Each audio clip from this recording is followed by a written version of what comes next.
Woman's death. Officers responded to an apartment complex along Langdon Street this past Monday. Investigators say the dispute all started over the family pet. Action News reporter Amanda Pitts spoke with the victim's family today, and she joins us live from Ronhurst with the latest. Amanda.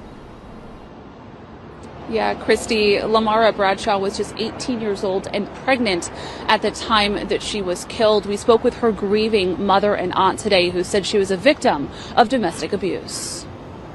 My whole world is shattered right now. It's been 4 days since Michelle Adekola's life forever changed. Lemmarra Bradshaw, known as Myra, her only daughter, was shot and killed Monday night, allegedly at the hands of her boyfriend. She was carrying a baby. You should have a more sympathy towards her. I don't understand that. The family, not wanting to show their faces amid their grief, say the 18-year-old was pregnant with her second child when she was killed. Police say it happened on the 7000 block of Langdon Street in the Ronhurst section of Philadelphia.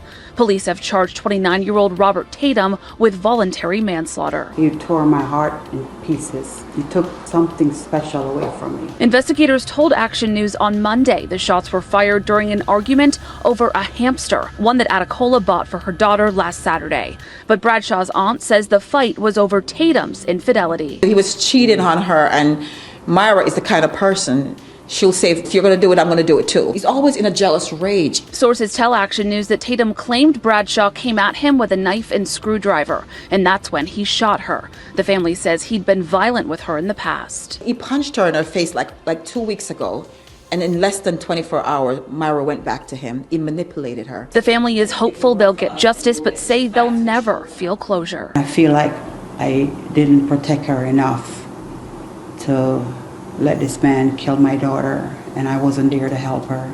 It makes me feel broken inside. She's like an angel. She's irreplaceable.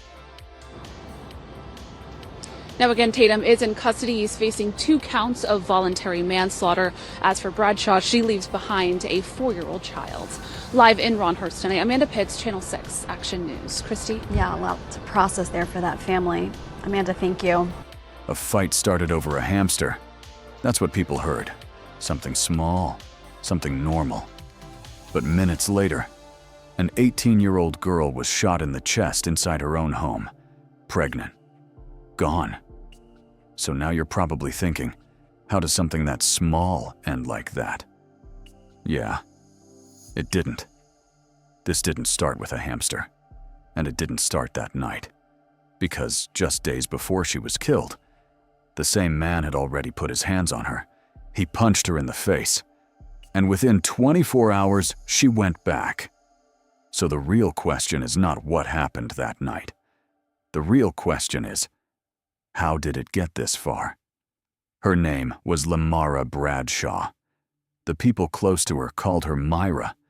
And when they talk about her, they don't start with how she died. They talk about who she was. Someone who brought energy into a room.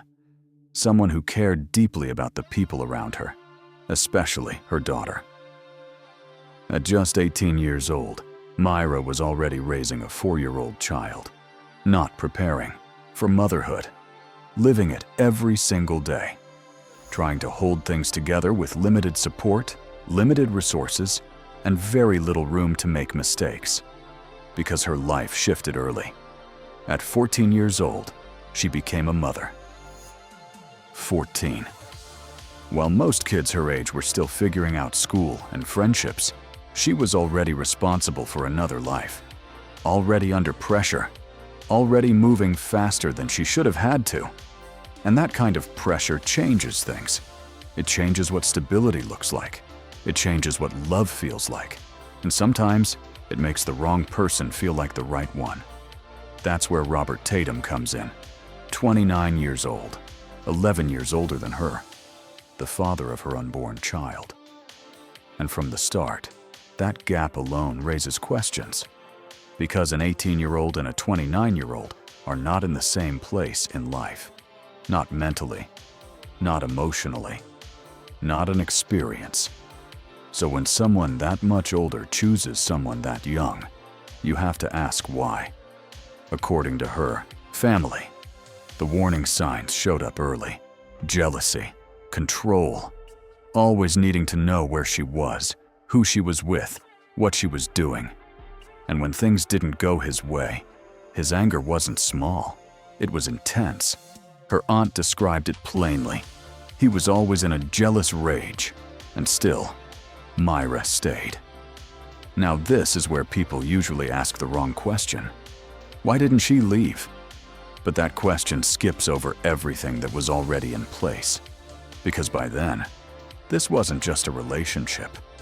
It was a situation she was tied into. Emotionally, financially, and now, through another pregnancy.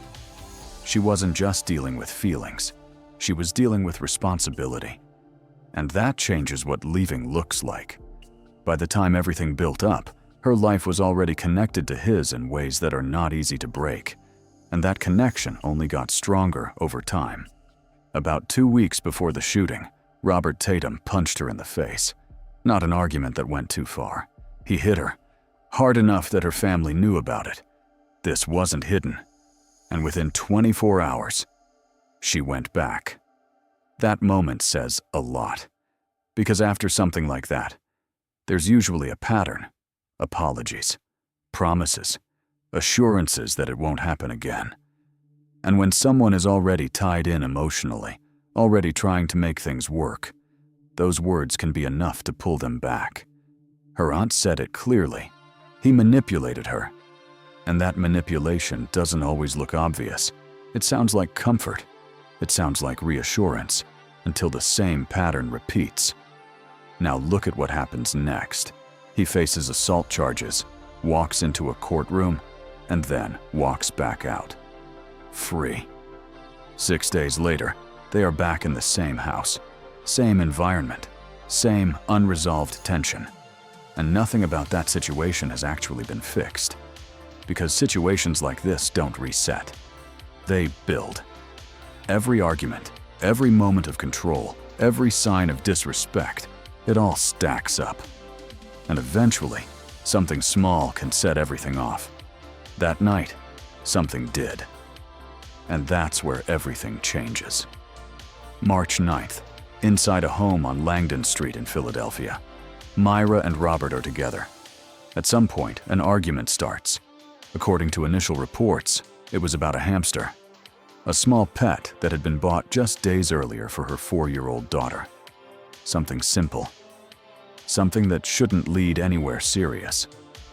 But that version of the story doesn't fully explain what was happening in that house.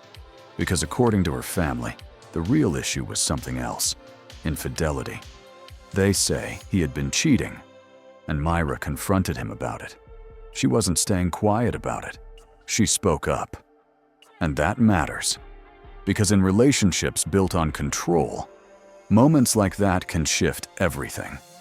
When someone who is used to having control feels challenged, the reaction can escalate quickly. What starts as an argument doesn't stay there. It turns into something more, something physical, something dangerous. At some point during that argument, a gun is pulled. And in that moment, everything changes. A single shot is fired. It hits her in the chest, inside her own home. She collapses. Emergency responders are called. She is rushed to the hospital, but she doesn't survive. Neither does her unborn child. Just like that, 2 lives are gone, and a 4-year-old child is left without her mother. When police arrive, they begin putting the pieces together. What happened? Who was involved? And how it escalated this far. Robert Tatum is taken into custody, but he already has a story. He tells investigators that she came at him with a knife and a screwdriver, that he felt threatened, that he had no choice but to shoot. That version of events immediately raises questions, because just days earlier, he had already been accused of assaulting her, punching her in the face, and now he's claiming self-defense.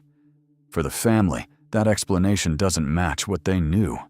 They saw a pattern: control, violence, manipulation. And to them, this was not a sudden reaction. It was a continuation. Investigators now have to look at everything: the history between them, the timeline, the physical evidence, and the statements being made. Because in cases like this, what is said after matters just as much as what happened before. And sometimes, the story told doesn't fully line up with the reality of the situation. Still, the legal process moves forward, and the charges that come next leave a lot of people questioning everything. Robert Tatum is charged with 2 counts of voluntary manslaughter. 1 for Lemmarra Bradshaw, 1 for her unborn child. He is also charged with possessing an instrument of crime and recklessly endangering another person. For many people following the case, those charges don't sit right, because when they hear the details, an 18-year-old pregnant woman shot in her own home, they expect something else. They expect a murder charge. But under Pennsylvania law, voluntary manslaughter can apply when a killing happens during a sudden, intense argument, a moment of heightened emotion. That legal distinction becomes a major point of frustration, because for the family and for the community, it feels like something is being minimized. And that reaction is immediate. They speak out. They question the charges. They try to make sense of how everything is being handled. A preliminary hearing is set. That will be the first major moment where the case is examined in court. But for the family, no legal outcome changes what has already been lost. Her mother speaks openly about the pain. I feel like I didn't protect her enough to let this man kill my daughter, and I wasn't there to help her. It makes me feel broken inside. That kind of grief doesn't fade, and it doesn't get resolved in a courtroom. Because this loss goes beyond legal definitions. It's personal. It's permanent. There is now a 4-year-old child growing up without her mother. One day, she will learn what happened, and when she does, the questions will still be there. How did this happen? Could it have been stopped? And who was supposed to step in? Because when you look at everything, the age gap, the control, the violence that had already happened, this didn't come out of nowhere. It built over time. And that's the part that stays with people. Not just what happened, but everything that led up to it. Because understanding that is the only way to recognize it earlier the next time. Thank you for watching this episode of Archived Crime Files. If you found this story interesting, don't forget to like the video, subscribe to the channel, and turn on notifications so you never miss a new case. Your support helps us continue bringing you real crime stories, detailed investigations, and gripping cases from around the world. Let me know your thoughts about this case in the comments below. And remember, the truth always leaves a trail. See you in the next episode of Archived Crime Files.